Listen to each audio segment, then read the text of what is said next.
How does one of the world's most remote airlines end up being such a favorite among frequent flyers and avgies? Surely they've done something right, but is it just marketing? I mean, they have a terrible business class seat, or do they? They have mediocre food, or do they? Well, I'm here to share my long-awaited opinions on a very special airline, having never flown them long haul until now. I got an incredible deal on this flight that I'm excited to share at the end of the video as well, so come along as we fly 19 hours on Air New Zealand. Welcome to New York, where our journey across the world is about to begin. By some miracle, 1 week before departure, I found 2 Air New Zealand business class award seats from Houston to Sydney at a pretty incredible price. Being in New York, I needed to find a way to get to Houston, so I opted for American out of LaGuardia for $139 per person in economy. My One World status got us extra legroom seats for free, one of my favorite One World perks, so the flight down to Houston turns out to be a breeze.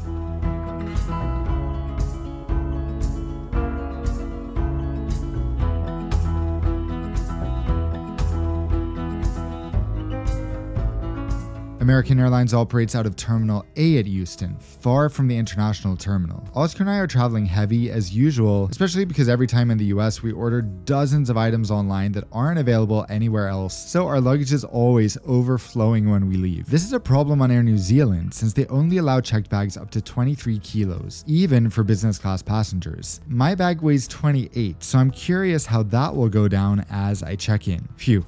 No problems at all. They even weigh our carry-ons, which weigh double the permitted amount without a problem, as it should be in business class, may I add. After security, it's time for a quick tour of the shed that is Houston's D-gates. Skytrax apparently named this the best airport in the US. According to banners they put all over the place, but Skytrax is about as trustworthy as George Santos. Air New Zealand business class passengers have access to the United Polaris Lounge, which is fantastic. There's delicious a la carte dining in addition to a buffet.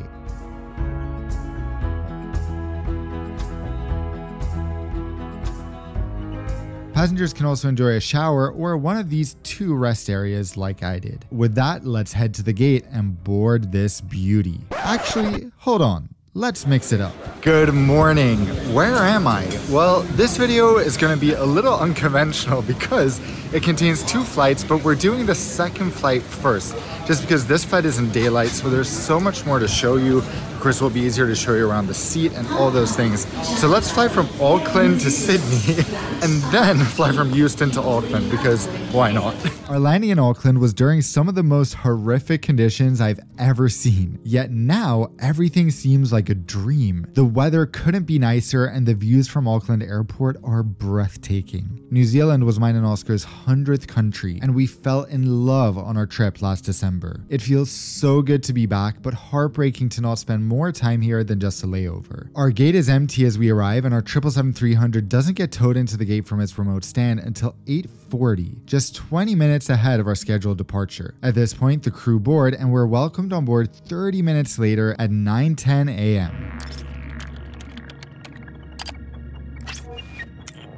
This beautiful beast, although not in the famous Black's livery, features 244 economy class seats in a 343 layout, 54 premium economy seats in a 242 layout, and 44 so-called business premier seats in a 121 layout. This is the infamously chaotic herringbone configuration, the opposite of the beloved reverse herringbone. Here, all seats face the aisles instead of the windows, which makes literally no sense. On these flights, I go for 7K from Houston to Auckland, and then 6A from Auckland to Sydney. Row 7 has a blocked window, but the benefit is that it's slightly more private. So is row 7 in the center, for that matter. Let's hop on board so I can show you what I mean.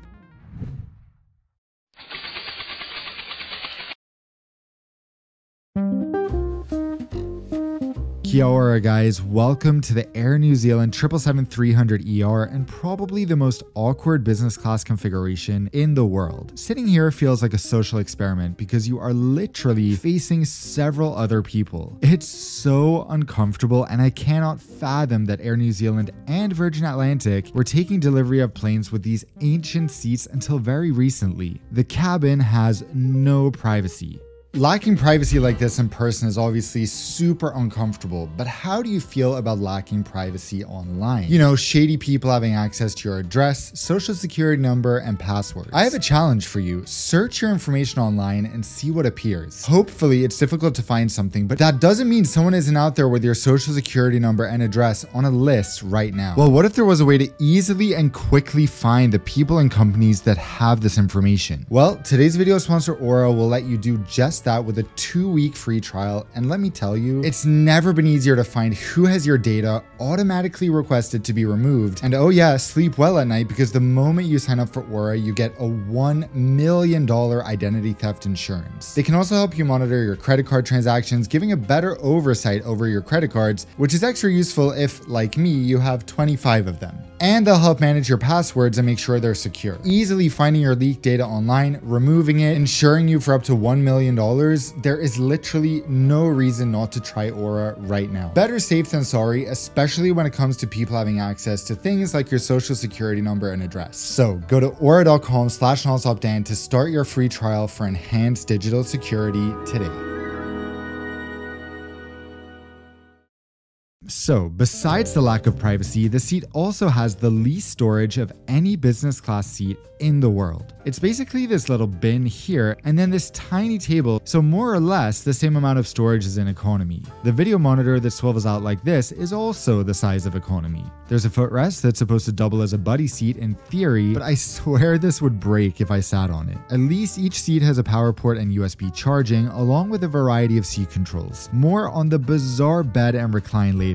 Without recline, the seat is also very uncomfortable when sitting upright. At least Air New Zealand nails the ambiance. I mean, if they had a better seat, this would feel so sleek. They love mood lighting, which is good because I love it too. For this relatively short 3-hour flight, the pre-departure service is incredible, as is this seat compared to what you get in some parts of the world on a flight this length. We're served a choice of water, champagne, or delicious, freshly squeezed pulpy orange juice. We also receive hot towels and menus, which we might as well have a look at now. It's fun to see what passengers will be getting on flights to New Zealand, but also sad to see how much more disappointing the food is on our flight since they're serving breakfast. More on that after takeoff. We don't end up pushing back until 10:20, 80 minutes behind schedule, and make our way to the runway to depart for Sydney. This is as good a time as any to say hello. We are almost at 777K subscribers, an epic number to celebrate an epic aircraft, and by hitting that button now, you can help the channel reach that goal.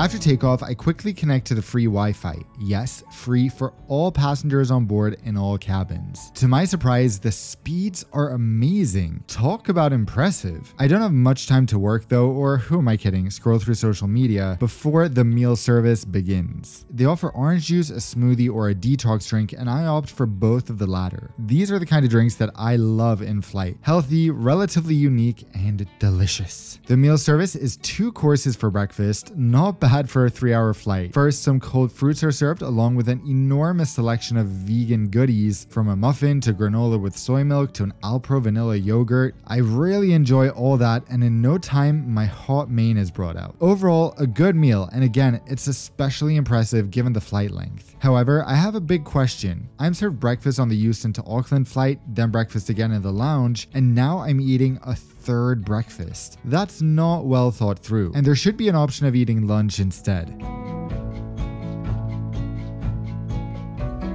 I'm so exhausted at this point that I basically spend the rest of the flight watching Friends Season 5, probably the best season of all in my opinion. Air New Zealand, I discover, has some of the best in-flight bathrooms in the world. Why? Well, firstly, there's a window and another window for additional quirk. Secondly, there's loud music playing, which is both relaxing and distracting in a good way. They play Taylor Swift, Adele. It's just a really nice idea. Back at the seat, I've been reclined the entire flight. This is as far as the seat goes without flipping over into a bed, so your options are pretty limited when it comes to seat adjustments. The fully reclined position is comfortable though. Later in the flight, the crew comes by with some blackcurrant sweets before descent, and then, it's time to land in Sydney already.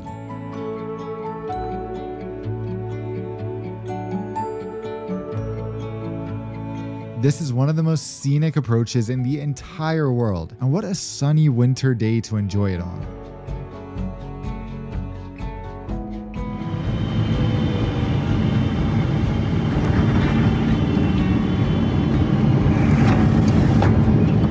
So with that, let's go all the way back to 1924. Okay, maybe not that far. Let's go back to May 17th, 2 days prior in Houston, Texas. This is where the real long-haul adventure begins, so stay tuned.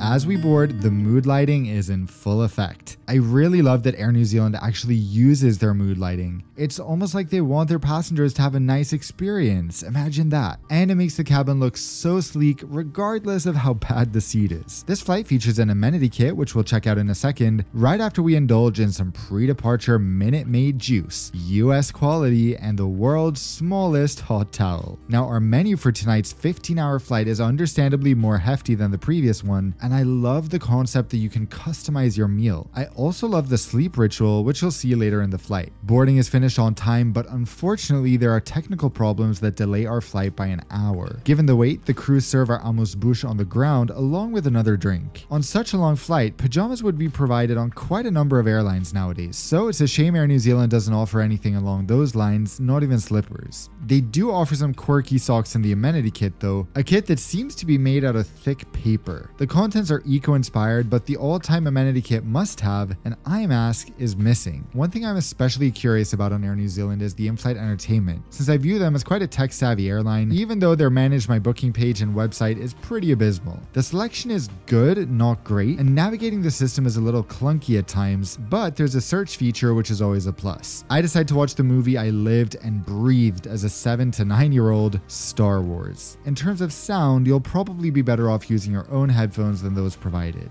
We finally push back at 11 p.m, at which point the safety video plays. I'm obsessed with Air New Zealand's safety video. They really invested and it shows. We finally take off 10 minutes later and I try to look outside. While the other rows are difficult to look out of, it's impossible to look out of this seat in row 7 since there's only one window and it requires a head that can turn 180 degrees, which unfortunately mine does not do. Just 40 minutes after takeoff, our appetizers are served directly on the table. Great presentation. This is my pre-ordered vegan meal, and usually out of the US I expect some tasteless slosh, so this is not bad. The main course is some way overcooked quinoa and vegetables. It tastes fine and at least has some protein, but yeah, not my idea of a good meal. Last but not least, plant-based brownies. These taste great and I followed them up with the sleep time ritual. It's a bit of a gimmick, but I love it nonetheless. Anything that seems extra and unnecessary makes me happy because it feels like the experience is more opulent that way.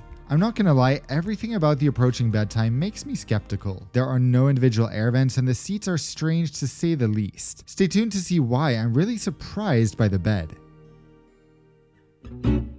In order to prepare the bed, the crew needs to do it for you since the process is so complicated. But suddenly, like magic, I'm left with the most comfortable business class bed I can ever remember having due to two things. One, the open footrest means you don't have to squeeze your feet in, but two, and more significantly, this insane mattress pad. This is better than some first class mattress pads. Along with two luscious pillows, this actually makes for some pretty blissful sleep. 10 hours later, that's right, I love long overnight flights, I finally decide to wake up since breakfast is being served. The night was quite turbulent, but I still slept as well as I could have expected under those circumstances. This is my first breakfast of 3 and it starts with fruit and a muffin. Okay, at least it's light. After that, the hot main is served. This is like a super budget version of what I'm served from Auckland to Sydney, and it tastes about as exciting as it looks, so not great. At least the crew plating on board elevates it somewhat. Eventually, we approach New Zealand, touching down in Auckland 70 minutes behind schedule to some of the worst rain I can remember flying in.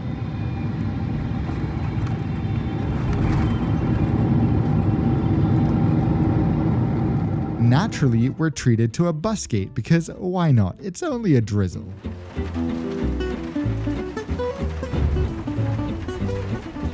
As we say in Sweden, there's no bad weather, only bad clothes. Happy that there's a ceiling at least.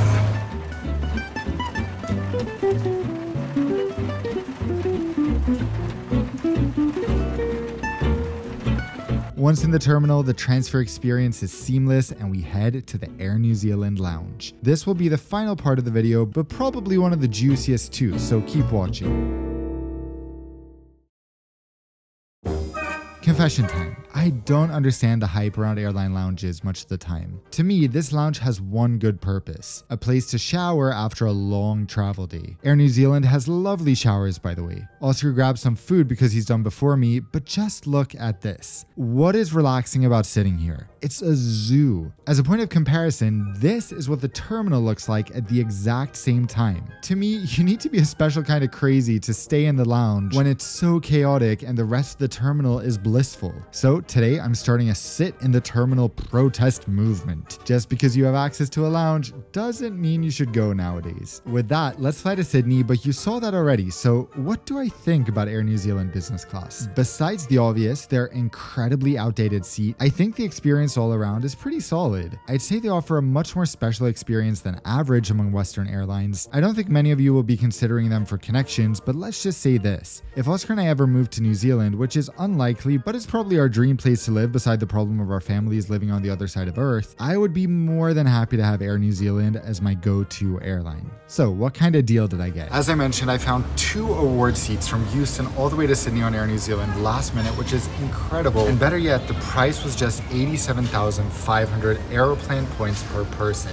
I go on and on and on and on and on about Aeroplan points. It's not sponsored ever. It's just because I genuinely use about 1 million of them every single year, and they're so incredibly easy to earn. If you don't live in the US, you can buy them on sales that happen about every other month. You can get them for as low as 1.24 US cents each. I'm thinking of doing a full guide on this soon so you can understand. But basically that means this ticket was about $1,100 if you had purchased the points, which is insanely good. Now, if you're in the US, there are free ways to earn them, which is of course even better.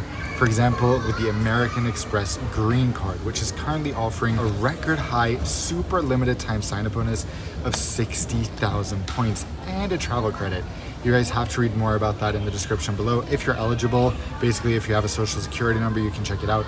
This is one of the cards I make everyone I know sign up for, and this bonus is just so amazing. It almost covers the cost of this ticket just in one bonus. So with that, thank you so much for watching, guys. As always, it's been great to spend this time with you, and until I see you in the next video, fly safe.